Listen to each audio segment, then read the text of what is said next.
что man bularga ishonaman. Birinchi kelganimda man bularni sevib qolganman.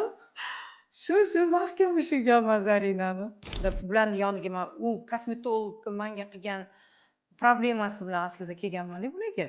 Menga bittada birinchi kelgan kunim o'zida menga to'g'rilab bergan. Shu facelifting qildirganman kelganimda. Hattoki o'sha yarim soat vaqtimiz ketganmi, 5 raundmi, do и posleda farq juda ham katta. Bularni izimkasi, bular hech qaysi boshqa kosmetologga o'xshamaydilar. Она другая, она какая-то особенная, просто. Вот когда я ее первый раз увидела, я аж вот ayol kishi bo'lsa я влюбилась в нее. Чисто mana shu qanaqadir ham havas qilaman bularni, to'g'risi. Mana ayol kishi sifatida narsani ayta olmayman. Sizga boshqa kosmetologlarga borsangiz, ularning dardi faqat pulingiz olish. Keyingi rezultat, siz qaytib unga borasizmi, bormaysizmi, u ham qiziqtirmaydi, u kosmetologda-da.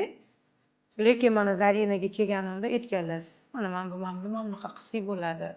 Bittada effekti o'zingizga ham bilinadi, rostdan ham shunaqa. Misol uchun yana bularga "Men buni ham qilib qo'yavering bugun" desangiz, "Xo'p" demaydilar, "Yo'q" deydilar. Sabr qiling, mana buni effekti bilinsin, oradan vaqt o'tsin. Keyin demoqchimanki, bular ishini sevib, o'zlari yaxshi ko'rib, shu kasb tanlaganlar deb o'ylayman, chunki 100 dan 80% ishoning, kosmetologlar pulni ketidan quvish dardida.